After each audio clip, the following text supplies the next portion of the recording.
ETV ప్రేక్షకులకు నమస్కారం. Triple detergent soap Subhamastu powered by as brand పప్పు నూనె కార్యక్రమానికి స్వాగతం. ఈనాడు శుభమస్తు కార్యక్రమంలోని గ్రహఫల మంచంలో గ్రహాల యొక్క స్థితిగతులు, వాటి యొక్క శుభాశుభ ఫలితాల గురించి పరిశీలిద్దాం. అలాగే రోజు 12 రాశుల వారికి ఏ సంఖ్యలు కలిసి వస్తాయి, రంగుల యొక్క ప్రాధాన్యత. ఈ రోజు మంగళవారం, కుజుడు యొక్క పరిపాలన పూర్తిగా ఉంటుంది.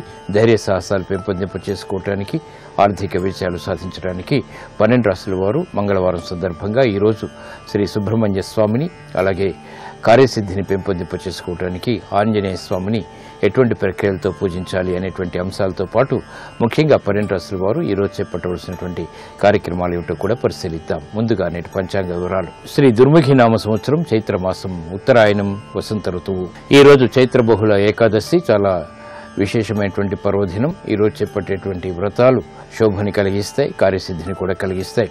ఇది ఏకాదశి యొక్క ప్రత్యేకత. అలాగే ఈరోజు వారం జయవారం లేదా మంగళవారం. ఈ రోజు చేపట్టేటువంటి ఆధ్యాత్మిక కార్యక్రమాలు, పుణ్య కార్యక్రమాలు, సుబ్రహ్మణ్య స్వామి యొక్క పూజలు, ఆంజనేయ స్వామికి చేసేటువంటి పూజాది కార్యక్రమాలు, ఎర్రటి వస్త్రదానం, కందుల దానం, ఇటువంటి విశేషమైనటువంటి పుణ్య కార్యక్రమాలన్నీ కూడా కుజుడు ద్వారా ఏర్పడేటువంటి ప్రతికూల పరిస్థితులను దూరం చేస్తుంది, మానసిక ధైర్యాన్ని పెంపొందింపచేస్తుంది. ఈ రోజు నక్షత్రం పూర్వభాద్ర నక్షత్రం. ఈ రోజు ఈ నక్షత్రంలో పుట్టేటువంటి వారికి సామాన్య దోషం, సామాన్య శాంతి తప్పనిసరి. అలాగే ఈ రోజు పూర్వభాద్ర నక్షత్రంలో పుట్టేటువంటి వారికి గురు మహాదశతోటి ప్రారంభమవుతుంది. ప్రస్తుతం గురువు యొక్క స్థితి సింహక్షేత్ర స్థితి, రాహు యొక్క యుతి ఉంది. దీన్నే గురు చండాల యోగం అంటాం. ఇక్కడ ప్రతికూల పరిస్థితులు ఏర్పడతాయి కాబట్టి ఈ దోష నివృత్తికి దక్షిణామూర్తి యొక్క పూజలు, ఏకాదశ పూర్వక రుద్రాభిషేకం, దుర్గా పూజ బాగా సహకరిస్తాయి. ఇక గ్రహాల యొక్క స్థితిగతులను కనుక పరిశీలించినట్లయితే శుక్ర, రవి, బుధులు మేషక్షేత్రంలో, రాహు, గురువులు సింహక్షేత్రంలో, కేతువు యొక్క స్థితి కుంభక్షేత్రంలో, శని, కుజుల యొక్క స్థితి వృశ్చిక క్షేత్రంలో. ఈ రోజు ఉన్నటువంటి గ్రహస్థితి శుక్రమౌఢ్యం కొనసాగుతుంది కాబట్టి శుభ ప్రయత్నాలు పనికిరావు. ఈ రోజు మంగళవారం, ఆంజనేయ స్వామికి చాలా ప్రీతికరమైనటువంటి రోజు. మరి చేపట్టేటువంటి కార్యక్రమాల్లో ధైర్యాన్ని పెంపొందింప చేసుకోవడానికి, కార్యసిద్ధిని పొందడానికి, గృహ సంబంధిత కార్యక్రమాల్లో క్లేశాలు దూరం చేసుకోవడానికి ఈ రోజు ఆంజనేయ స్వామి యొక్క ఆరాధన బాగా ఉపయోగపడుతుంది. మరి శుభమస్తు వీక్షిస్తున్నటువంటి ప్రేక్షకులందరికీ కూడా ఆంజనేయ స్వామి యొక్క అనుగ్రహం కలగాలని ప్రార్థిద్దాం. నమో ఆంజనేయం, నమో దివ్యకాయం, నమో వాయుపుత్రం, నమో సూర్యమిత్రం, నమో నిఖిల రక్షాకరం రుద్రరూపం, నమో మారుతిం రామదూతం నమామి. నమో వానరేశం, నమో దివ్యభాసం, నమో వజ్రదేహం, నమో బ్రహ్మతేజం, నమో శత్రు సంహారకం వజ్రకాయం, నమో మారుతిం రామదూతం నమామి. నమో ఆంజనేయం, నమో దివ్యకాయం, నమో వాయుపుత్రం, నమో సూర్యమిత్రం, నమో నిఖిల రక్షాకరం రుద్రరూపం, నమో మారుతిం రామదూతం నమామి. ఇక ఈరోజు 12 రాశుల వారికి ఏర్పడేటువంటి శుభాశుభ ఫలితాన్ని పరిశీలిద్దాం. ముందుగా మేషరాశి. ఈ రోజు మేషరాశి వారిని పరిశీలించినట్లయితే అలంకరణకి ప్రాధాన్యతనిస్తారు. చేపట్టేటువంటి కార్యక్రమాల్లో ప్రోత్సాహాన్ని పెంపొందింప చేసుకోగలుగుతారు. ప్రయాణాల విషయంలో జాగ్రత్తలు వహించాలి. స్థిరాస్తి విషయాల్లో విభేదాలు ప్రబలమవుతాయి. చేపట్టేటువంటి కార్యక్రమాలు మొదట ప్రతికూలత, తర్వాత అనుకూలతని కలిగిస్తాయి. పారిశ్రామిక రంగం వారు ఆచితూచి నిర్ణయాలు తీసుకోవాలి. సాహస నిర్ణయాల ద్వారా ప్రమాదాలని ఆహ్వానిస్తారు కాబట్టి జాగ్రత్తలు తప్పనిసరి. వివేకవంతమైనటువంటి నిర్ణయాల ద్వారా మాత్రమే వ్యాపార రంగం వారు ఆశించినటువంటి ప్రయోజనాలు పొందగలుగుతారు. చేపట్టేటువంటి కార్యక్రమాలపై శ్రద్ధ తప్పనిసరి. విద్యార్థులు గట్టి కృషితో రాణించగలుగుతారు. ఆకస్మిక విజయాలు లేకపోలేదు. మహిళలు ఆరోగ్య విషయంలో జాగ్రత్తలు వహించాలి. ప్రయాణాల విషయంలో కూడా చేపట్టేటువంటి కార్యక్రమాలు సినీ రంగం వారికి ఆర్థికంగా అసంతృప్తి సంఘటనలు కలిగిస్తుంది. జాగ్రత్తతో కూడినటువంటి నిర్ణయాల ద్వారా మాత్రమే ఆశించినటువంటి ప్రయోజనాలు పొందగలుగుతారు. అభివృద్ధి కార్యక్రమాన్ని వైద్య వృత్తి వారు చేపట్టగలుగుతారు. న్యాయవాద వృత్తి వారికి అసహన పరిస్థితులు ఉంటాయి. ఈ రోజు మీ అదృష్ట సంఖ్య 9. ఎరుపు వర్ణం ధైర్యాన్ని కలిగిస్తుంది. ప్రతికూల పరిస్థితుల్ని ఎదుర్కొనేటువంటి శక్తి సామర్థ్యాన్ని కలిగిస్తుంది. మంగళవారం సందర్భంగా ఈ రోజు మేషరాశి వారు శ్రీ ఆంజనేయ స్వామిని చామంతులతో పూజించడం ద్వారా శుభ పరిణామాలు చోటు చేసుకుంటే ప్రమాదాలు దూరమవుతాయి. రుణ ప్రయత్నాలు ఈ రోజు మీకు అనుకూలం. ఈ రోజు వృషభ రాశి వారిని పరిశీలించినట్లయితే విదేశీ సంబంధిత లావాదేవీలు కలిసి వస్తాయి. ఆరోగ్య విషయంలో జాగ్రత్తలు పాటించాలి. వ్యయం పెరుగుతుంది. చేపట్టేటువంటి కార్యక్రమాలపై పట్టు బిగించలేకపోతారు. అసహన పరిస్థితులు ఆర్థికంగా ఉన్నప్పటికీ నెట్టుకురగలుగుతారు. వ్యాపార రంగం వారు చేపట్టేటువంటి కార్యక్రమాలపై శ్రద్ధని పెంపొందింపచేసుకోవాల్సినటువంటి ఆవశ్యకత ఉంటుంది. పొరపాట్లు దొరికేటువంటి సంఘటనల ద్వారా వ్యయాన్ని పెంపొందింపచేసుకోగలుగుతారు. అభివృద్ధి కార్యక్రమాలు పారిశ్రామిక రంగం వారు చేపట్టినప్పటికీ ఆలస్యంగా విజయాలు సిద్ధిస్తాయి. సంకోచ పరిస్థితులు వైద్య వృత్తి వారికి తారసపడతాయి. నిర్ణయాలు తీసుకోవాలనేటువంటి పరిస్థితులు విస్మయాన్ని కలిగిస్తాయి. కార్యక్రమ నిర్వహణలో సాఫ్ట్వేర్ రంగం వారు జాగ్రత్తలు పాటించాలి. ఆర్థిక అసహన పరిస్థితుల్ని ఎదుర్కోవాల్సినటువంటి సంఘటనలు ఉంటాయి. కార్యక్రమ నిర్వహణలో కార్మిక రంగం వారు కూడా జాగ్రత్తలు వహించాలి. ఈ రోజు మీ అదృష్ట సంఖ్య 2. తెలుపు వర్ణం ప్రశాంతతను పెంచుతుంది. మంగళవారం సందర్భంగా ఈ రోజు వృషభ రాశి వారు శ్రీ సుబ్రహ్మణ్య స్వామిని సంపెంగ పూలతో పూజించడం ద్వారా సంబంధ బాంధవ్యాలు మెరుగవుతాయి. క్లిష్ట సమస్యలకు పరిష్కారాలు పొందగలుగుతారు. కోర్టు సంబంధిత వ్యవహారాలు, ప్రక్రియలు, సంభాషణలు ఈ రోజు మీకు ఊరట కలిగిస్తాయి. ఈ రోజు మిథున రాశి వారిని పరిశీలించినట్లయితే కార్యక్రమాన్ని చకచకా పూర్తి చేయగలుగుతారు. అసహన పరిస్థితుల్ని ధైర్యంతో ఎదుర్కోగలుగుతారు. నూతన ఉత్సాహం పెరుగుతుంది. శత్రు భీతి పోతుంది. కోర్టు సంబంధిత వ్యవహారాల్లో విజయాలు సాధించగలుగుతారు. శత్రువులు మిత్రులు అవుతారు. చేపట్టేటువంటి కార్యక్రమాలపై ఏకాగ్రత పెరుగుతుంది. అవగాహనతో కూడినటువంటి కార్యక్రమాలు తద్వారా విజయాలు చేతికందుతాయి. ఆర్థిక సంబంధిత లావాదేవీలు పారిశ్రామిక రంగం వారికి కలిసి వస్తాయి. నూతన ప్రణాళికలు అమలు చేయగలుగుతారు. యుక్తితో కూడినటువంటి కార్యక్రమాలను వ్యాపార రంగం వారు ప్రారంభించగలుగుతారు. లాభాలని కూడగట్టుకునేటువంటి ప్రయత్నాలు ముమ్మరం చేయగలుగుతారు. ఆశాజనకమైనటువంటి వాతావరణం ఆర్థికంగా మహిళలకు ప్రోత్సాహాన్ని కలిగిస్తుంది. స్వతంత్ర నిర్ణయాలు తద్వారా విజయాలు చేతికందుతాయి. వైద్య వృత్తి వారికి అభివృద్ధి గోచరిస్తుంది. వృత్తిలో పేరు ప్రఖ్యాతుల్ని పెంపొందింపచేసుకోగలుగుతారు. నైపుణ్యాన్ని కూడా ప్రదర్శించగలుగుతారు. ఆర్థిక సంబంధిత లావాదేవీలు కార్మిక రంగం వారికి కూడా కలిసి వస్తాయి. సినీ రంగం వారికి అవకాశాలు మెండుగా లభిస్తాయి. చేపట్టేటువంటి కార్యక్రమాన్ని చకచకా పూర్తి చేయగలుగుతారు. సామర్థ్యం పెరుగుతుంది. ఆర్థిక లావాదేవీలు స్థిరాస్తి రంగం వారికి కూడా కలిసి వస్తాయి. ఈ రోజు మీ అదృష్ట సంఖ్య 1. ఎరుపు వర్ణం ధైర్యాన్ని కలిగిస్తుంది. మంగళవారం సందర్భంగా ఈ రోజు మిథున రాశి వారు శ్రీ ఆంజనేయ స్వామికి జామ పండ్లని నివేదన చేయడం ద్వారా శుభ పరిణామాలు చోటు చేసుకుంటాయి. మానసిక ధైర్యం పెరుగుతుంది. కార్యసిద్ధి ఏర్పడుతుంది. విద్యా ప్రయత్నాలు ఈ రోజు మీకు అనుకూలం. ఈ రోజు కర్కాటక రాశి వారిని పరిశీలించినట్లయితే ఉద్యోగ ప్రయత్నాలు ఫలిస్తాయి. రాజకీయ లబ్ధికై చేపట్టేటువంటి కార్యక్రమాల్లో ప్రోత్సాహం కూడా ఉంటుంది. ఆర్థిక వ్యవహారాల్లో మెరుగైనటువంటి మార్పులు చోటు చేసుకుంటే సంభాషణల ద్వారా ఇతరులను ఆకట్టుకునేటువంటి ప్రక్రియలు ఉపకరిస్తాయి. నూతన ఉత్సాహం పెరుగుతుంది. మహిళలు ఆనందకర వాతావరణాన్ని గృహరీత్యా పొందగలుగుతారు. శుభ ప్రయత్నాలు కలిసి వస్తాయి. ఆశించినటువంటి ప్రయోజనాలను మిత్రుల ద్వారా పొందగలుగుతారు. క్రమక్రమంగా ఆర్థిక వ్యవహారాల్లో మెరుగైనటువంటి మార్పులు ఆర్థిక రంగం వారికి చేకూరుతాయి. వైద్య వృత్తి వారికి ప్రోత్సాహం లభిస్తుంది. కార్యక్రమ నిర్వహణలో సినీ రంగం వారికి అవకాశాలు మెండుగా లభిస్తాయి. ఆర్థిక బలం కూడా చేకూరుతుంది. వ్యవహారాల్లో చుక్కెదురు పరిస్థితుల్ని సాఫ్ట్వేర్ రంగం వారు ఎదుర్కోగలుగుతారు. విదేశీ సంబంధిత ప్రయాణాలు తద్వారా ప్రయోజనాలను సాధించగలిగేటువంటి శక్తి సామర్థ్యాలు లభిస్తాయి. ఈ రోజు మీ అదృష్ట సంఖ్య 9. పసుపు వర్ణం త్వరితగతిన శుభాలను కలిగిస్తుంది. మంగళవారం సందర్భంగా ఈ రోజు కర్కాటక రాశి వారు శ్రీ సుబ్రహ్మణ్య స్వామికి పటిక బెల్లం, ఆవు పాలు నివేదన చేయడం ద్వారా ఆర్థిక వ్యవహారాల్లో మెరుగైనటువంటి మార్పులు చోటు చేసుకుంటాయి. ఆర్థిక అభివృద్ధి గోచరిస్తుంది. ఆర్థిక లావాదేవీలు, సంభాషణలు, ప్రక్రియలు ఈ రోజు మీకు అనుకూలం. ఈ రోజు సింహరాశి వారిని పరిశీలించినట్లయితే ప్రయాణాల విషయంలో జాగ్రత్తలు వహించాలి. ఆర్థిక వ్యవహారాల్లో ఆశించినటువంటి ప్రయోజనాల విషయంలో ప్రతికూల పరిస్థితులు తారసపడతాయి. ఆకస్మిక ప్రతికూల విస్మయాలు ఆర్థికంగా కొనసాగుతాయి. చేపట్టేటువంటి కార్యక్రమాలపై పట్టు బిగించలేకపోతారు.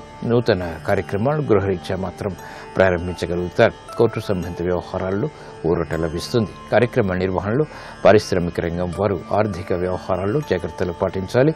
పొరపాట్లు ఆర్థికంగా దొరికేటువంటి సంఘటనల ద్వారా వ్యయం పెరుగుతుంది. కార్మిక వ్యవహారాల్లో ఏర్పడినటువంటి ప్రతికూలత కార్మిక రంగం వారికి తగ్గుతుంది. స్థిరాస్తి రంగం వారికి ప్రతికూల పరిస్థితులు తారసపడతాయి. అయోమయ పరిస్థితుల నుంచి బయటికి రావడానికి చేసేటువంటి ప్రయత్నాలు ముమ్మరం చేయగలుగుతారు. ఆర్థిక సహాయ సహకారాలు వ్యాపార రంగం వారు పొందలేకపోతారు. ఆశించినటువంటి ప్రయోజనాలు అలసత్వంతో మాత్రమే పొందగలుగుతారు. ఈ రోజు మీ అదృష్ట సంఖ్య 9. ఎరుపు వర్ణం ధైర్యాన్ని కలిగిస్తుంది. మంగళవారం సందర్భంగా ఈ రోజు సింహరాశి వారు శ్రీ ఆంజనేయ స్వామికి పెరుగన్నం నివేదన చేయడం ద్వారా శుభ వార్తలు వింటారు. ఆగిపోయినటువంటి పనులు తిరిగి ఊపందుకుంటాయి. ఆరోగ్య పరీక్షలు ఈ రోజు మీకు మేలును కలిగిస్తాయి. ఈ రోజు కన్యారాశి వారిని పరిశీలించినట్లయితే అసహన పరిస్థితులు ఆర్థికంగా ఉన్నప్పటికీ నెట్టుకు రాగలుగుతారు. కార్యక్రమాల నిర్వహణలో ఏకాగ్రత తప్పనిసరి. దూకుడు నిర్ణయాల ద్వారా ఏర్పడినటువంటి సమస్యలకు పరిష్కారాలు అన్వేషించగలుగుతారు. కార్యక్రమ నిర్వహణలో నైపుణ్యం తప్పనిసరి. శత్రువులు మిత్రులవుతారు. చేపట్టేటువంటి కార్యక్రమాలపై పట్టు బిగించడం చేసేటువంటి ప్రయత్నాల్లో కొంతవరకు సఫలీకృతులవుతారు. ఆర్థిక వ్యవహారాల విషయంలో పారిశ్రామిక రంగం వారు జాగ్రత్తలు వహించాలి. రాజకీయ వ్యవహారాల్లో రాజకీయ రంగం వారికి చుక్కెదురు పరిస్థితులు తారసపడతాయి. కోర్టు సంబంధిత వ్యవహారాల్లో న్యాయవాద వృత్తి వారికి అసహన పరిస్థితులు వెలుగులోకి వస్తాయి. నూతన కార్యక్రమాలు బాధ్యతలు వైద్య వృత్తి వారికి పెరుగుతాయి. చేపట్టేటువంటి కార్యక్రమాలు మహిళలకు సంతృప్తిని కలిగించినప్పటికీ ఆర్థిక వ్యవహారాల్లో జాగ్రత్తలు వహించాలి. విద్యార్థులకి శోభతో కూడినటువంటి కార్యక్రమాలు కొనసాగించేటువంటి అవకాశాలు దగ్గరవుతాయి. సినీ రంగం వారికి ప్రతికూల పరిస్థితులు కొనసాగుతాయి. దూకుడు నిర్ణయాల ద్వారా సమస్యల్ని ఆహ్వానిస్తారు కాబట్టి జాగ్రత్తలు తప్పనిసరి. ఈ రోజు మీ అదృష్ట సంఖ్య 3. పసుపు వర్ణం త్వరితగతిన శుభాలను కలిగిస్తుంది. మంగళవారం సందర్భంగా ఈ రోజు కన్యా రాశి వారు శ్రీ సుబ్రహ్మణ్య స్వామికి నువ్వులు బెల్లం కలిపినటువంటి చిమ్మిలిని నివేదన చేయడం ద్వారా రుణ ఒత్తిళ్లు దూరమవుతాయి. ప్రశాంతత పెరుగుతుంది. ఆధ్యాత్మిక కార్యక్రమాలు ఈ రోజు మీకు సంతృప్తిని కలిగిస్తాయి. ఈ రోజు తులారాశి వారిని పరిశీలించినట్లయితే ఆర్థిక వ్యవహారాల్లో జాగ్రత్తలు వహించాలి. లాభదాయకమైనటువంటి కార్యక్రమ నిర్వహణ గృహరీత్యా కొనసాగించగలుగుతారు. అభివృద్ధికి చేపట్టేటువంటి కార్యక్రమాల్లో ఆకస్మిక విజయాలు లేకపోలేదు. గతంలో కన్నా మెరుగైనటువంటి పరిస్థితులు ఆర్థికంగా ఆనందాన్ని కలిగిస్తాయి. పారిశ్రామిక రంగం వారికి నూతన ప్రణాళికలు పనికి వస్తాయి.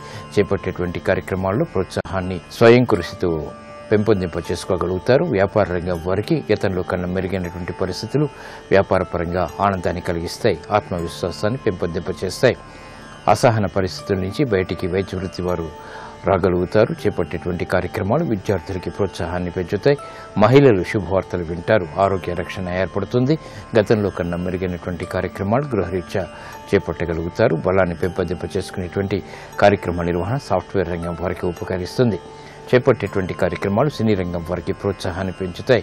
ఆకస్మిక విజయాలు సాధించగలిగేటువంటి సంఘటనలు బలాన్ని పెంచుతాయి. ఆత్మవిశ్వాసాన్ని కూడా పెంచుతాయి.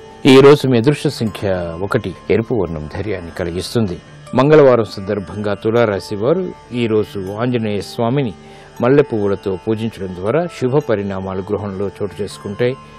ఏలినట్స్ ద్వారా ఏర్పడేటువంటి ప్రతికూలత తగ్గుతుంది. ఆర్థిక లావాదేవీలు సంభాషణలు ప్రక్రియలు ఈ రోజు మీకు లాభదాయకం. ఈ రోజు వృశ్చిక రాశి వారిని పరిశీలించినట్లయితే ఆలోచన సంపత్తి పెరుగుతుంది. తెలివైన నిర్ణయాలు తద్వారా విజయాలు సాధించగలుగుతారు. శారీరక రుగ్మతలు పెరుగుతాయి. మానసిక సంక్షోభం నుంచి బయటికి రాగలుగుతారు. ప్రతికూల పరిస్థితుల్ని ఎదుర్కొనేటువంటి శక్తి సామర్థ్యాలను కూడా పొందగలుగుతారు. పారిశ్రామిక రంగం వారికి నష్టాల్ని భర్తీ చేసుకునేటువంటి కార్యక్రమాలని కొనసాగించగలుగుతారు. గతంలో కన్నా మెరుగైనటువంటి పరిస్థితులు వ్యాపార రంగం వారికి బలాన్ని పెంచుతాయి.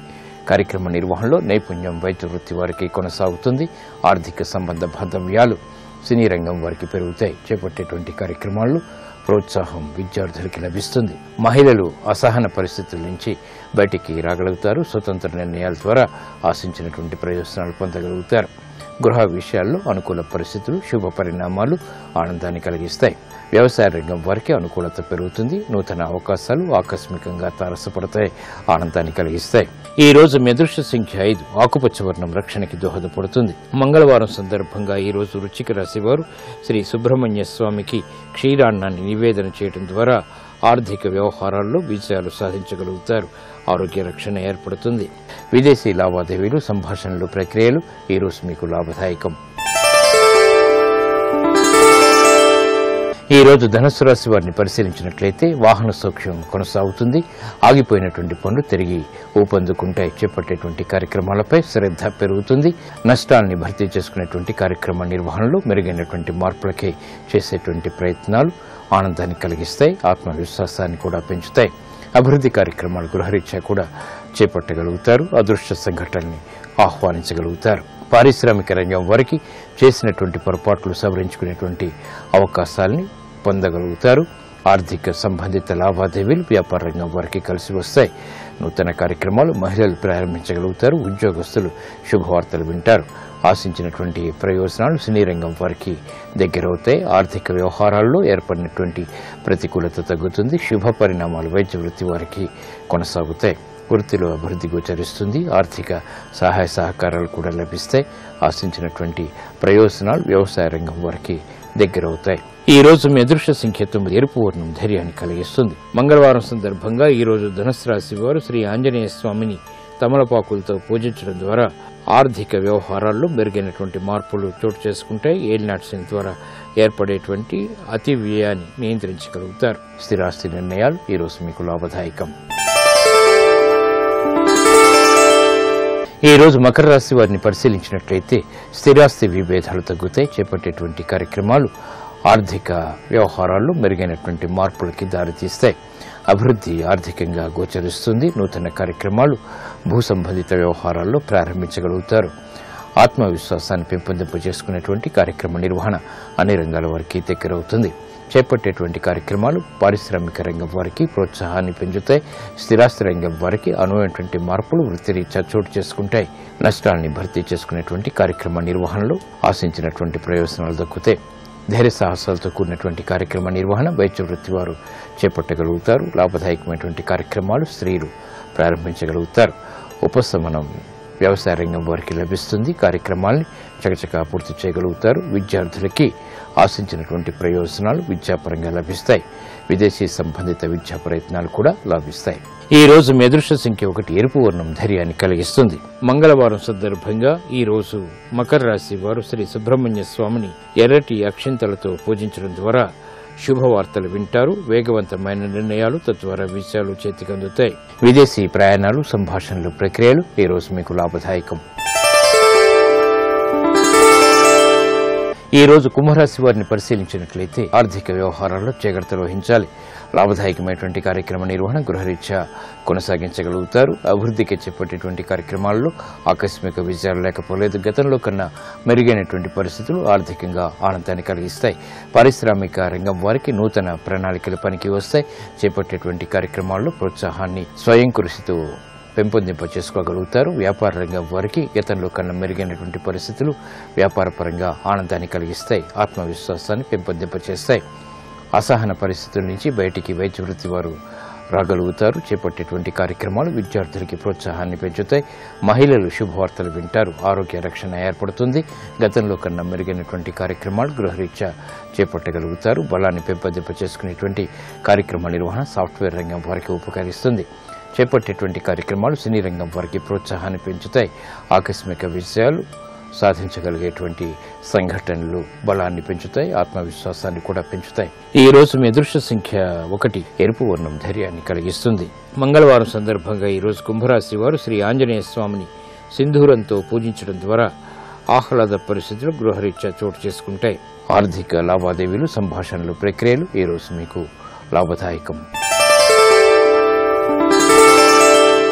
ఈ రోజు మీనరాశి వారిని పరిశీలించినట్లయితే అలంకరణకి ప్రాధాన్యతనిస్తారు. శోభతో కూడినటువంటి కార్యక్రమాల ద్వారా ఆశించినటువంటి ప్రయోజనాలు పొందగలుగుతారు. ఆనందకర వాతావరణం గృహరీత్యా కొనసాగుతుంది. ఉద్యోగ సంబంధిత కార్యక్రమాల్లో ప్రశాంతత కొనసాగుతుంది. వ్యాపార రంగం వారికి అనువైనటువంటి కార్యక్రమాలు చేపట్టేటువంటి శక్తి సామర్థ్యాలు పెరుగుతాయి. లాభాలను పెంపొందింప చేసుకునేటువంటి యుక్తులు కూడా పనికి వస్తాయి.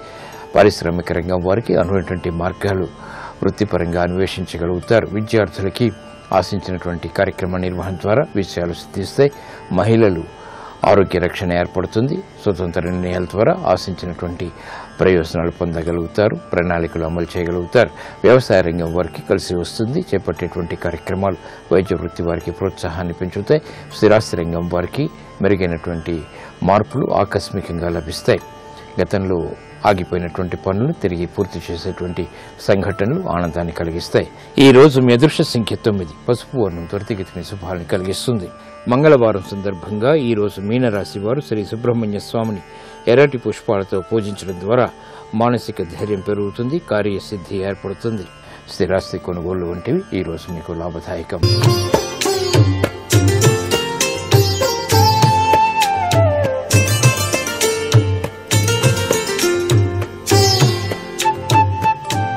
XXX detergent soap Subhamastu powered by as brand పప్పు నూనె కార్యక్రమంలో గృహబలం అంశానికి స్వాగతం. వాస్తుశాస్త్రంలో మనం అదృష్టకరమైనటువంటి ప్రభావాన్ని అనుక్షణం కూడాను అనుభవించడానికి, అదృష్టకరమైనటువంటి సంఘటనలు ఆనందకరమైనటువంటి ప్రభావంతో ఆ గృహం విరాజిల్లటానికి కొన్ని నియమబద్ధమైనటువంటి సూత్ర ప్రాతిపదికలు వాస్తుశాస్త్రవేత్తలు మనకు అందించారు. వాటిని గనక పరిపూర్ణంగా అవగాహన చేసుకొని ఆచరించినట్లయితే మన జీవితం సుఖప్రదంగా సాగించడానికి ఆస్కారం అత్యధికంగా ఉంటుంది కదా. మరి ఒక భూమిని కొనుగోలు చేసినప్పుడు ఆ భూమికి ఉన్నటువంటి రంగు, రుచి, వాసన వీటిని ఆధారంగా ఆ భూమి ఏ తీరులో అదృష్టకరమైనటువంటి ప్రభావాన్ని మనకు ప్రసాదిస్తుందో చెప్పవచ్చు. ఆకుపచ్చ, పసుపచ్చ రంగు కలిగి పుల్లని రుచి కలిగినటువంటి భూమి వ్యాపారస్తులకు, వ్యాపార స్థలాలకు, ధన సంబంధితమైనటువంటి కేంద్రాలకు విశిష్టవంతమైన ప్రభావాన్ని కలిగింపచేస్తుంది సుమా అనేటువంటి విషయాన్ని మనం గుర్తుపెట్టుకోవాలి. అందుచేతనే వ్యాపార సంస్థలు నిర్మాణం చేసేటప్పుడు ఆ భూమి యొక్క ప్రభావాన్ని అంచనా వేసుకొని గనక మనం ఇది సరిపోతుంది అని గనక భావించినట్లయితే, అక్కడ వ్యాపార కేంద్రాన్ని ప్రారంభించినట్లయితే చాలా చక్కటి యోగవంతమైన ప్రభావం, లాభదాయకమైనటువంటి ప్రభావాలు కలిగిస్తాయి. గృహ నిర్మాణం అయిపోయిన తర్వాత గృహంలో దైవీ సంబంధమైనటువంటి ప్రభావం ఎక్కువగా ఉండటానికి, దైవ బలం యొక్క ప్రభావం మీ గృహంలో అనుక్షణం సుదర్శన తత్వంతో విరాజిలింప చేసుకోవడానికి, రక్షింప చేసుకోవడానికి కూడా మీరు అమర్చేటువంటి పూజ చేసేటువంటి కార్యక్రమాల్లో కొన్ని నియమబద్ధమైనటువంటి సూత్ర ప్రాతిపదికలను ఆచరించాల్సి ఉంటుంది. మీరు పూజా మందిరంలో పెట్టినటువంటి ఆ యొక్క ఫోటోలు కానివ్వండి, విగ్రహాలు కానివ్వండి, మరీ భారీ ఎత్తులో ఉన్నవి కాకుండా విగ్రహాలు మాత్రం బొటనవేలు సైజులో ఉన్నవి మాత్రమే ఉంచి, వెండి, పంచలోహాలు, బంగారం వీటితో చేసినవి తాహతకు తగ్గట్టుగా పూజా మందిరంలో మీరు ఉంచి నిత్య పూజలు, అర్చనలు చేసుకోవడంలో తప్పులేదు. దేవాలయం నుంచి విగ్రహాలు తీసుకొచ్చి పూజ గదిలో మాత్రం ఉంచకూడదు. మేము దేవాలయం కడతాం అనుకుంటున్నామండి, దానికి సంబంధించిన విగ్రహాన్ని తీసుకొచ్చి మా ఇంట్లోనే పూజా మందిరం దగ్గర పెట్టాం, ఇంకా నిర్మాణం దేవాలయంది కాలేదు, అందుచేత మా పూజా మందిరం దగ్గరే ఉంచామండి అంటే అది చాలా తప్పు. వాస్తుశాస్త్ర రీత్యా మీ గృహం దేవాలయం కాదు కదా అక్కడ. అందుచేత మీరు నిర్మాణం చేయబోయేటువంటి దేవాలయ విగ్రహాన్ని మీ పూజా మందిరంలో ఉంచరాదు. అలా గనక ఉంచినట్లయితే కించిత్తు నష్టదాయకమైనటువంటి ప్రభావాలు పొడసూపుతాయి అనేటువంటి విషయాన్ని కూడా గుర్తుపెట్టుకోండి. తినుబండారాలు, ధాన్యములు ఉంచడానికి దక్షిణం లేక పడమర గోడ, ఆ గోడలకు బిగించినటువంటి అలమారాలు, చిన్న గది లేక కట్టుకోవచ్చు. అసలు పచ్చళ్ళ విషయంలో కూడాను చాలా ముఖ్యమైన విషయం పాటించాలి వాస్తుశాస్త్రంలో. వంట గదిలో పెట్టకూడదు, దానికి ప్రత్యేకంగా వేరే గదిలో అరమార్లో ఉంచడం సర్వశ్రేయోదాయకంగా కూడా వాస్తుశాస్త్రం చెప్పింది. ఊరగాయలు అవి ఎక్కువ కాలం నిల్వ ఉండేటువంటి, వంట అనేటువంటిది నిత్యం కూడాను మనం చేసుకొని తినేటువంటిది. ఊరగాయల పచ్చళ్ళకి సంబంధించినటువంటి ఆ యొక్క పదార్థములను ప్రత్యేకమైనటువంటి గదిలో ఏర్పాటు చేసుకోవటం సర్వే సర్వత్రా అదృష్టకరమైన వాస్తుకు నిదర్శనము అనేటువంటి విషయాన్ని కూడా ఇక్కడ మనం గుర్తుపెట్టుకోవాలి. అలాగే మీ భవనం నైరుతి భాగం అన్నిటికంటే ఎత్తుగాను, ఈశాన్య భాగం తక్కువగాను ఉండేటట్టుగా నిర్మాణం జరిగిందా లేదా అనేటువంటి విషయాన్ని కూడా మనం పరిశీలించుకోవాలి. పూజ గదిలో మీరు విష్ణువుకి సంబంధించినవి, శివుడికి సంబంధించినవి, సూర్యుడికి సంబంధించినవి, కార్తికేయుడికి సంబంధించినటువంటివి ఇలాంటి విగ్రహాల్ని ఉంచినప్పుడు మాత్రం తూర్పు ముఖము లేదా పశ్చిమ ముఖంగా ఉండాలి. ఈ విగ్రహాలు అమర్చేటప్పుడు కూడా ఇష్టం వచ్చినట్టు అమర్చడానికి వీల్లేదండి. నేను ఆంజనేయ స్వామిని తీసుకొచ్చానండి, చిన్న వెండి విగ్రహం కొన్నాను, నా పూజా మందిరంలో ఉంది అంటే ఆ పూజా మందిరంలో ఎటువైపు పెట్టాలి? వాస్తుశాస్త్రరీత్యా గుర్తుపెట్టుకోవాలి. ఆ పూజా మందిరంలో ఆంజనేయ స్వామి వారి యొక్క విగ్రహం ముఖం నైరుతి మూల చూస్తున్నట్టుగా మీ పూజా మందిరంలో ఉండాలి. అలా గనక ఉన్నట్లయితే చాలా విశిష్టవంతమైనటువంటి ధైర్యం, ఎప్పుడూ కూడా ఇంటిని సంరక్షించేటువంటి ప్రభావం ఆ చిన్ని విగ్రహంలో నుంచి వచ్చేటువంటి కంటికి కనిపించని దివ్యవంతమైన శక్తి పుంజాల వల్ల కలుగుతుంది. ఇంట్లో విగ్రహాలు పెట్టినప్పుడు కూడా అమర్చినటువంటి తీరుతెన్నులు వాస్తుశాస్త్రరీత్యా కూడాను చాలా అవసరము అనేటువంటి విశేషాంశాన్ని మనం గుర్తుపెట్టుకోవాలి. అలాగే వంటింట్లో నుంచి నీరు పోతోంది, ఆ మార్గం ఎట్లా ఉండాలి? ఉత్తరం లేక తూర్పు నుంచి అలా ఆ వైపుగా ఏర్పాటు చేసుకోవాలి. అంతేగాని మాకు అటువైపు మాకు వరసందు లేదండి, అందుకని మేము ఏం చేసామంటే ఇంటి మధ్య నుంచి లోపల కాలువ తీసి ఆ కాలువ మీదుగా గొట్టాలు వేసి ఆ గొట్టాల నుంచి పోయేట్టుగా ఏర్పాటు చేసామంటే అది వాస్తుశాస్త్రరీత్యా చాలా అనర్థం. ఒక ద్వారాల్ని పెట్టినప్పుడు ఆ ద్వారం యొక్క వెడల్పు ఎత్తులో సగం ఉండాలి. ఇది వాస్తుశాస్త్రరీత్యా చాలా ముఖ్యమైనటువంటి అదృష్టకరమైన ప్రభావాన్ని ప్రసాదించేటువంటి విషయం. ద్వారాలు పెట్టేటప్పుడు ఎత్తులు వెడల్పులు చాలా జాగ్రత్తగా పరిశీలించి ఏర్పాటు చేసుకోవటం ఉత్తమోత్తమైనటువంటి ప్రభావాన్ని అదృష్టాన్ని మనకు ప్రసాదిస్తాయి. అంతేకాకుండా మీ ఇంట్లో శివుడు కానివ్వండి, విష్ణువు కానివ్వండి, వారి యొక్క ముఖాలు ఏ దిశలో అయినప్పటికీ మీరు ఉంచేటువంటి విధి విధానంలో ముఖ్యంగా అమ్మవారి విగ్రహాలు వచ్చేటప్పటికల్లా చాముండేశ్వరీదేవి, శీతలాదేవి, భైరవుడు, వీరి యొక్క ముఖాలు మాత్రం దక్షిణ దిశ వైపు ఉండేటట్టుగా అమర్చడం చాలా మంచిది. మీ పూజా మందిరంలో కానీ క్యాలెండర్లు తగిలించేటప్పుడు కూడా అంతే. ఆ ముఖాలు ఈ యొక్క దేవతా తత్వంతో కనుక ఉన్నవైతే దక్షిణ ముఖంగా చూస్తూ ఉండాలి. ఆంజనేయ స్వామి వారి యొక్క ముఖం మాత్రం నైరుతి కోణంలో ఉండేటట్టుగా ఉండాలి అనేటువంటి విషయాన్ని మరొకసారి గుర్తుపెట్టుకుందాం.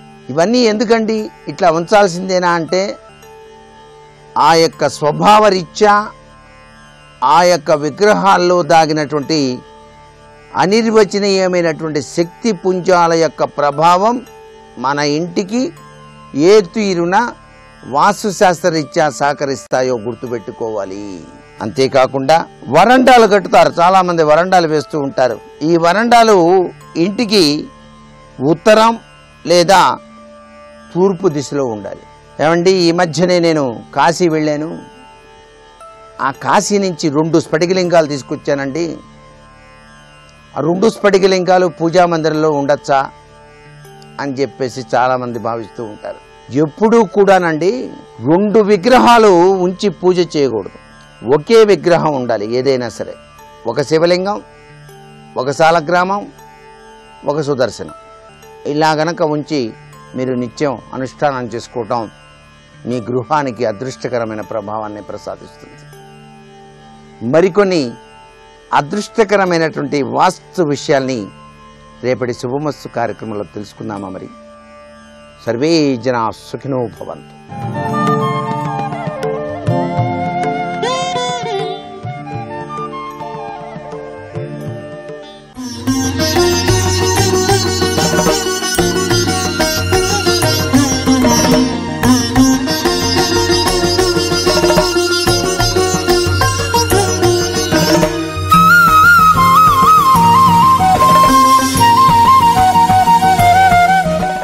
ఎవడి మీదో కోపం పెట్టుకుని అదే పరిగా స్మరిస్తున్నాను అనుకోండి, ఊగిపోతూ ఉంటాను లోపల.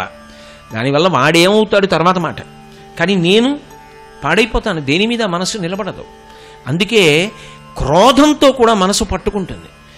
ఆఖరిసారి ఊపిరిలో ఆఖరిసారి మనసు కదిలినప్పుడు క్రోధంతో ఎవన్నో పట్టుకుందనుకోండి, అది అన్నదమ్ముడిని పట్టుకుంది, లేకపోతే స్నేహితుడిని పట్టుకుంది, లేకపోతే శత్రు భావన మీరు ఎవరి యందు చేశారో వాడిని పట్టుకుంది. ఒక్కొక్కసారి అక్కర్లేని విషయాలు పట్టుకుంటుంది. ఈ దిక్కుమాలని వ్యాపారంలోకి వెళ్ళి నాశనం అయిపోయానని వ్యాపారం మీద కోపం పెట్టుకున్నాడు. ఆ భూమి కొని పాడైపోయాను రా చవిటిది ఎలా అని చెప్పి భూమి మీద క్రోధం పెట్టుకున్నాడు. ఇప్పుడు దేని మీద క్రోధం పెట్టుకున్నారో దాన్ని మనసు పట్టుకుని ఆఖరి స్మరణలో కదిలితే అప్పుడు కూడా ఫలితం తిరియక్కుగా వెళ్ళిపోవడమే రౌద్రచింత అంటారు. అంటే క్రోధము చేత పట్టుకుంది మనసు. ఈ అక్క చెల్లెళ్లలో దేంతో పట్టుకున్నా వెళ్ళిపోతాడు కోట్ల జన్మలో. ఆర్త్యచింత ప్రేమతో పట్టుకున్నాడు, వెళ్ళిపోయాడు. క్రోధంతో పట్టుకున్నాడు, వెళ్ళిపోయాడు. మూడవ చింత ఉంటుంది, దాన్ని ధన్యచింత అంటారు. అంటే ఎప్పుడూ రామాయణం చదవడం అలవాటు చేసుకున్నాడు. ఆ అలవాటు చేసుకోవడంలో రామాయణం అంటే ఒక గొప్ప ప్రీతి. అస్తమానం రాముడి జ్ఞాపకానికి వస్తాడు, అస్తమానం సీతమ్మ జ్ఞాపకానికి వస్తుంది, ఏదో శ్లోకం జ్ఞాపకానికి వస్తూ ఉంటుంది, ఏదో విషయాన్ని ఆలోచిస్తూ ఉంటాడు రామాయణంలోంచి. అది పట్టుకోవడం అలవాటైపోయి ఏమైపోతుందంటే ఆఖరి ఊపిరిలో దాని మీద మమకారం ఉండిపోయింది కాబట్టి రామాయణాన్ని ఆలోచిస్తూ వదిలేస్తాడు. ఇప్పుడు ఈశ్వరుడు అంటాడు, నీకు నేను ఏ ప్రజ్ఞనిచ్చానో అది సార్థక్యం చెందింది, నువ్వు సాధన చేశావు, పట్టుకోవలసింది పట్టుకున్నావు, చివరి స్థితికి వెళ్ళలేకపోయావు, కానీ రామాయణం పట్టుకున్నావు.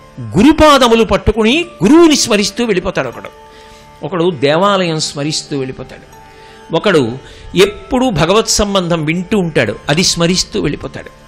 ఎవడు అలా వెళ్ళిపోయాడో వాడికి ఈశ్వరుడు ఉత్తర జన్మలో ఏం చేస్తాడంటే ఒక గొప్ప విద్వాంసుడు, త్యాగశీలి, మహానుభావుడు, భగవంతుణ్ణి పట్టుకోగలిగిన ప్రజ్ఞ ఉన్నవాడి కడుపున కొడుకుగా పుట్టిస్తాడు, లేదా కూతురు అనుకోండి. ఇప్పుడు తండ్రి గురువు కదూ, ఆ వాతావరణంలో పెరుగుతూ ఆ సంస్కృతి సంప్రదాయానికి వారసత్వాన్ని పొంది భగవంతుణ్ణి చేరిపోవడానికి దగ్గరైపోతాడు. కొన్ని కోట్ల జన్మల్ని దాటుతాడు, దూకుతాడు, దూకి ఈశ్వరుడికి దగ్గరవుతాడు. అది ధన్యచింత. శుక్లచింత అని ఒకటి ఉంటుంది. ఒక్కొక్కడు వినడమే కాదు, బాగా ధ్యానం చేస్తాడు, యోగాభ్యాసం చేస్తాడు, తాను విడిపోవడం అలవాటు చేసుకుంటాడు, సాక్షి మాత్రంగా చూడడం అలవాటు చేసుకుంటాడు. అది నేను నోటితో చెప్తే అర్థమయ్యే విషయం కాదు యథార్థానికి. భగవాన్ రమణుల దగ్గరికి వెళ్ళి రాత్రి బాగా నిద్రపోయారా అని అడిగితే ఓ ఇది నిద్రపోయింది అనేవారు. ఇది నిద్రపోవడం ఏమిటి, ఇది నిద్రపోయింది, నేను సాక్షి, అంతేనా? సర్కోమా వచ్చి మోచేతి మీద పుండు పుడితే వైద్యులు శస్త్రచికిత్స చేస్తామన్నారు. మత్తెందుకు, కోసుకోండి దాన్ని, మేము చూస్తాం అన్నారు. ఆయన సాక్షి.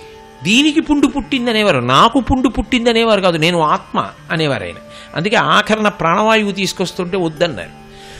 ఏనుగు గుడారములో ఉండలేనట్టు నేను ఇందులో ఉండలేకపోతున్నానన్నారు. అని అందరూ చూస్తూ ఉండగా రాత్రి ప్రాణోత్క్రమణం అయితే శరీరంలోంచి ఒక జ్యోతి బయటికి వచ్చి అరుణాచలానికి గిరి ప్రదక్షిణం చేసి పర్వతంలోకి వెళ్ళిపోయింది. అది యోగమునందు ధ్యానమునందు ఆఖరణ కూడా మృత్యుబాధలో కూడా తాను సాక్షి మాత్రంగా చూస్తూ శరీర పతనాన్ని చూస్తాడు. అలా వెళ్ళగలిగిన వాడెవరున్నాడో వాడు పొందేటటువంటి చింతని శుక్ల చింత అంటారు. అది పతాక స్థాయి. ఇక వాడు రాడు, ఇక వాడు ఆఖరిసారి శరీర పతనం పొందాడు అని గుర్తు. మోక్షం అంటే ఎప్పుడో చచ్చిపోయిన తర్వాత వచ్చేది కాదు. అద్వైత సంప్రదాయంలో బతికుండగానే సాధన చేత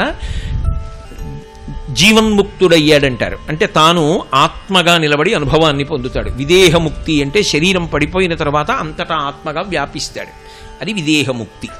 కాబట్టి ఇప్పుడు రాగము అక్కరలేని వాటి వైపుకి వెళ్ళింది అనుకోండి, పాడైపోయాడా లేదా? కోపం అక్కర్లేని వాటి మీద పెట్టుకున్నాడు అనుకోండి, పాడైపోయాడా లేదా? కానీ సాధనలో మీరు రాగము అన్నీ వదిలిపెట్టి ఆ భగవంతుడే పట్టుకోవడం నోటితో చెప్పడం తేలికేమో, సాధనలో అంత తేలిక. కానీ ఆవిడ పాదములు పట్టుకున్నారనుకోండి, ఆవిడ ఏం చేస్తుందంటే అనురాగ పాశముల స్థానంలో భక్తి పాశములు వేస్తుంది. వేస్తే ఇప్పుడు తేడా ఏమొస్తుందంటే మనిషిలో ఏదో మార్పు వచ్చేసి అకస్మాత్తుగా బట్ట రంగు మార్చేసుకుని ఓ రకమైన రంగు బట్ట కట్టుకు తిరగడం ఉండదు.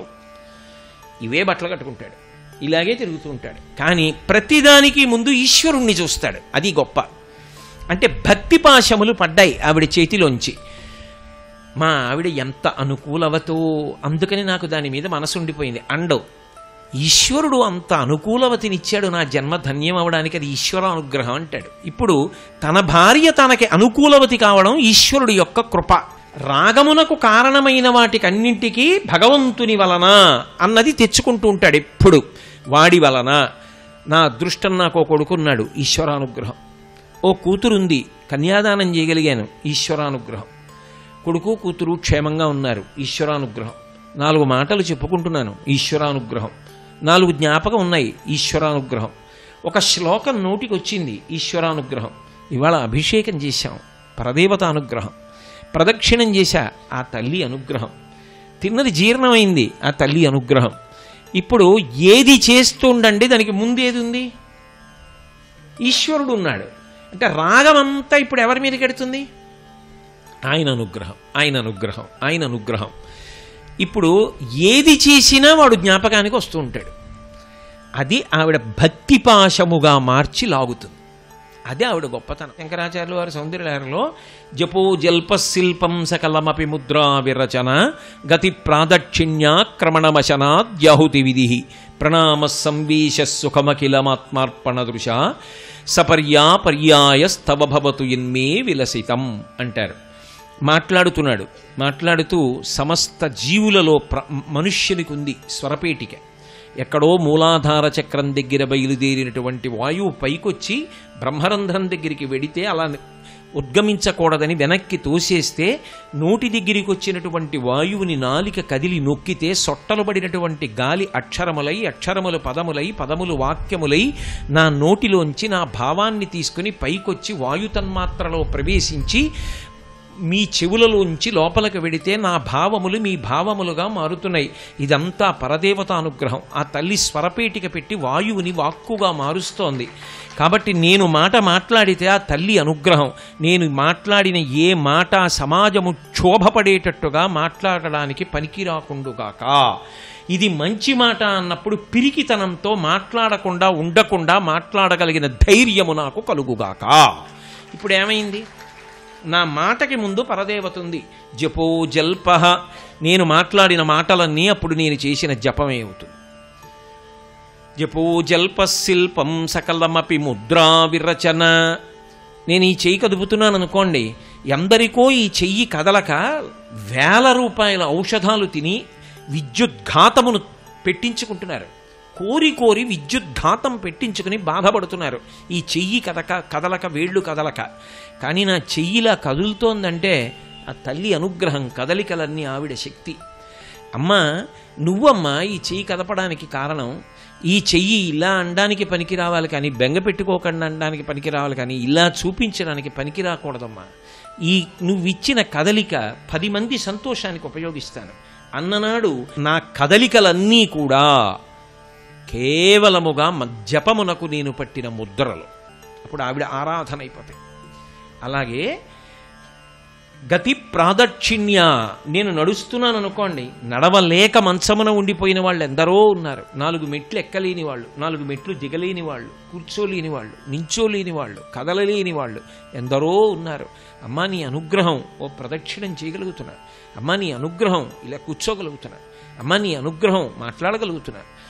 ఈ కదలికల యందు ఆవిడ అనుగ్రహాన్ని చూసినవాడు ఎక్కడ నడిచినా ఎక్కడ తిరిగినా అది ఆవిడకి చేసిన ప్రదక్షిణమే. ముందు ఆవిడ్ని చూస్తున్నాడు కాబట్టి శక్తిలో. కాబట్టి రాగస్వరూప పాషాఢ్య, ఇదే మనసు యందు ఈ భావన ఉద్భుతమైందనుకోండి.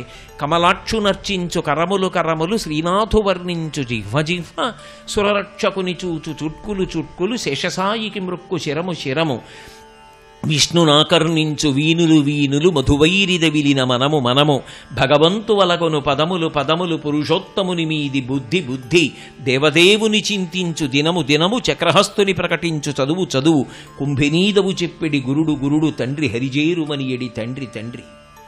ప్రహ్లాదుడు చెప్పినట్టుగా అప్పుడు మీరు ఏ పని చేస్తున్నా భక్తి అన్న పాశంతో ముడిపడిపోతాయి. అప్పుడు అవి బంధనమునకు కారణములు కావు, విడుదలకు కారణమవుతాయి. రాగస్వరూప పాషాఢ్య క్రోధాకార అంకుశోజ్వల. ఇప్పుడు ఆవిడ అనుగ్రహం కలిగిందనుకోండి, నాకు ఎందుకు ఈ శత్రుభావనలు? ప్రేమతో చెప్పిన మాట మీ మనసుని కదుపుతుంది, పని చేసేటట్టు చేస్తుంది. ప్రేమతో చెప్పినది పరిష్కారం తెస్తుంది, కోపంతో తెచ్చింది శాశ్వత పరిష్కారం తేదు. కాబట్టి నేను ప్రేమగా వెడతాను తప్ప నేను కోపంగా వెళ్ళను. కోపాన్ని తనకి తాను పరిశీలించుకుంటాడు. పరిశీలించుకోలేదనుకోండి, క్రోధాకారాంకుశోజ్వల, నేను ఎవడి మీదో కోపం పెట్టుకుంటే అది నన్ను అంకుశం పెట్టి పొడిచినట్టు పొడిచేస్తూ ఉంటుంది, నిద్ర కూడా పట్టదు. ఆ కోపంతో ఊగిపోయి తలకాయ పోటు వస్తోందంటాడు. ఆ తల్లి ఏం చేస్తుందంటే కోపం మీద కోపం వచ్చేట్టు చేసి తనని తాను పరిశీలించుకునేటట్టు చేస్తుంది, కోపాన్ని విడిచిపెట్టేటట్టు చేస్తుంది. ఇప్పుడు రాగమునకు లొంగడు, క్రోధమునకు లొంగడు, మనసు రెండిటితో పట్టుకోదు, కేవలము అన్నిటి యందు భగవత్ తత్వమును చూసి పట్టుకుంటూ ఉంటుంది. ఇప్పుడు తాను విడుదలవుతూ ఉంటాడు ప్రతి క్షణం. కాబట్టి ఆ తల్లి రాగస్వరూపపాషాఢ్య క్రోధాకారంకుశోజ్వల మనోరూపేక్షుకోదండ పంచతన్మాత్రసాయక శబ్దస్పర్శ రసరూప గంధములని 5 తన్మాత్రలను 5 పువ్వులు చేసి ఆవిడ చేతిలో పట్టుకుంటుంది. అవే మన్మధుడు పట్టుకుంటాడు. ఇప్పుడు ఈ 5టిని తన్మాత్రలు అంటారు. శబ్దము, స్పర్శ, రసము, రూపము, గంధము. ఇవి తన్మాత్రలు అంటే స్థూలభూతములను ఆశ్రయించి ఉంటాయి. పృథివీ ఉందనుకోండి, పృథివీకి వాసన ఉంటుంది, అది తన్మాత్ర, గంధము. అలాగే మీకు దీపము ఉందనుకోండి, అగ్ని ఉందనుకోండి, అగ్నికి వెలుతురు ఉంటుంది, కన్ను దాని వంక చూస్తుంది, రూపము. వెలుతురు ఉంటే రూపం ఉంటుంది, వెలుతురు లేదనుకోండి రూపం ఎక్కడ కనపడుతుంది? అలా పంచభూతములకు పంచతన్మాత్రలుంటాయి. అమ్మవారు ఈ 5టిని ఆధారం చేసుకుని బ్రహ్మాండములను తిప్పుతుంది. కదలిక ఎక్కడున్నా ఆవిడే, మీరు గుర్తుపెట్టుకోండి. బ్రహ్మాండములనన్నిటినీ ఆవిడ తిప్పుతుంది. ఇందులో ఒక చమత్కారం చేస్తుంది. స్థూలభూత సమన్వయం జరగడంలో దోషం వస్తే పెద్ద ఇబ్బంది ఉండదు, సూక్ష్మభూత సమన్వయంలో దోషం వస్తే ఉపద్రవం ఉంటుంది. అది ఆవిడ చేతిలో ఉంటుంది. బ్రహ్మాండంలో ఏముంది? పృథివీ ఉంది. పృథివీలోంచి ఓ యాపిల్ చెట్టు వచ్చింది, ఓ యాపిల్ పండు పండింది. ఇప్పుడు ఆ యాపిల్ పండు ఏమిటి? పృథివీ. ఇందులో ఏముంది? పృథివీ. ఎంత స్నానం చేసినా ఇలాంటి మట్టి వస్తుంది. ఇప్పుడు ఇందులో పృథివీ అయిపోయింది, ఆకలేసింది. నేను బ్రహ్మాండంలో యాపిల్ పండు తెచ్చి పిండాండంలో పడేశాను. ఇప్పుడు ఈ పిండాండం పుచ్చుకుంది, పుచ్చుకుని అందులో పిప్పి మిగిలిపోయింది. ఈ పిప్పి ఎవరు పుచ్చుకుంటారు? బ్రహ్మాండమే పుచ్చుకుంటుంది. బ్రహ్మాండములో ఉన్న యాపిల్ పండు పిండాండములోకి వెళ్ళింది, పిండాండములో మిగిలిపోయిన పిప్పిని బ్రహ్మాండము పుచ్చుకుంటుంది. అలాగే దీనికి వాయువు కావాలి, బ్రహ్మాండములో ఉన్న వాయువు పిండాండములోకి ఎడుతుంది. కల్మషమైన వాయువు మళ్ళీ విడిచిపెట్టినప్పుడు బ్రహ్మాండమే పుచ్చుకుంటుంది. ఎవరు పుచ్చుకుంటారు? బ్రహ్మాండ పిండాండ సమన్వయం చేస్తూ ఉంటుంది ఆవిడ ఎప్పుడు. పానీయంబులు త్రాగుచున్ కొడుచుతున్ భాషించుచున్ హాసలీలా నిద్రాదులు చేయుచున్ తిరుగుచున్ లక్షించుచున్ సంతత శ్రీనారాయణ పాద పద్మయుగళీ చింతామృతాస్వాద సంధానుండై మరచన్ చిరారిసుతుడే తద్విషమున్ భూవర. నాకు వేసిన ఆకలిలో ఆ తల్లుంది. యాదేవి సర్వభూతేషు క్షుధారూపేణ సంస్థిత నమస్తస్యై నమస్తస్యై నమస్తస్యై నమో నమః. నేను తిన్నప్పుడు నా కడుపు నిండి నాలో కాంతి కలిగితే యాదేవి సర్వభూతేషు కాంతి రూపేణ సంస్థిత నమస్తస్యై నమస్తస్యై నమస్తస్యై నమో నమః. రాత్రి నేను వెళ్ళి పడుకుంటే హాయిగా గాఢ నిద్ర పడితే యాదేవి సర్వరూపేషు నిద్రారూపేణ సంస్థిత నమస్తస్యై నమస్తస్యై నమస్తస్యై నమో నమః. ఇప్పుడు ఆ కదలికలన్నీ ఆవిడవి. ఆవిడ ఎక్కడ లేదు పూజ చేయడానికి. ఇప్పుడు కామాక్షి ఎక్కడుందంటే నేనేం చెప్పను? నీకు వేసిన ఆకల్లో ఆవిడుంది, నువ్వు తిన్న అన్నంలో ఆవిడుంది, నీకు జీర్ణం అవ్వడంలో ఆవిడుంది, పొద్దున్నే సంవరణీకండనములు సడలిపోవడంలో ఆవిడుంది, నీలో ఉన్న పిప్పి బయటికి వెళ్ళడంలో ఆవిడుంది, నువ్వు తీసిన ఊపిరిలో ఆవిడుంది, నువ్వు విడిచిపెట్టిన ఊపిరిలో ఆవిడుంది. ఆవిడ ఎక్కడుందని నింద చేస్తానంటే నేనేం చెప్పను? అంతటా ఉన్నది. ఈ సమన్వయం చేస్తున్నదానని నేనైతే నాకన్నా నీకు కృతజ్ఞత చెప్పడానికి ఎవరున్నారు లోకంలో? ఉపకారం చేసిన వాడికి కృతజ్ఞత చెప్పడం మంచిదే. బ్రహ్మజ్ఞేచి సురాపే చౌరే భగ్నవ్రతే తదా నిష్కృతిర్విహితాసిద్భి కృతజ్ఞో నాస్తి నిష్కృతి అంటాడు లక్ష్మణుడి కిష్కింధకాండలో. ఉపకారం చేసిన వాడిని మరిచిపోయి కృతజ్ఞతతో వాడికి తిరిగి ప్రత్యుపకారం చెయ్యకపోవడం కన్నా ద్రోహం జీవితంలో ఇంకొకటి లేదు. ఉపకారికి నుపకారము విపరీతము కాదు చేయ వివరింపంగా అపకారికి నుపకారము నెపమెన్నక చేయువాడే నెర్పరిసువది. కానీ ఆవిడ అన్ని చేస్తుంటే మరి ఆవిడ పట్ల కృతజ్ఞత లేకపోతే ఇంకా అంతకన్నా కృతజ్ఞత ఉంటుంది? ఆవిడ ఇన్ని ఉపకారాలు చేస్తోందా? నువ్వు పడుకుంటే జీర్ణం చేస్తోందా? నువ్వే నిద్రపోతుంటే ఊపిరి తీస్తోందా? నీకు బిడ్డల్నిచ్చిందా? నీకు ద్రవ్యాన్ని ఆర్జించి పెట్టడానికి ఉందా? ఇంత శాంతినిచ్చిందా? ఇంత జ్ఞానం ఇచ్చిందా? ఆవిడ కోసం కాసేపు ఇలా ప్రదక్షిణం చేయడానికి నీకు కష్టం వచ్చిందా? అప్పుడు ఏమనాలి ఆవిడ?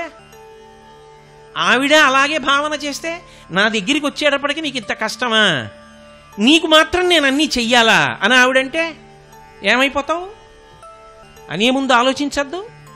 అలా చెయ్యగలగడం నా అదృష్టం అంటావా? నీకు ఇలా చేయడంలో నీ క్లేశపడ్డానంటావా? ఏది న్యాయం?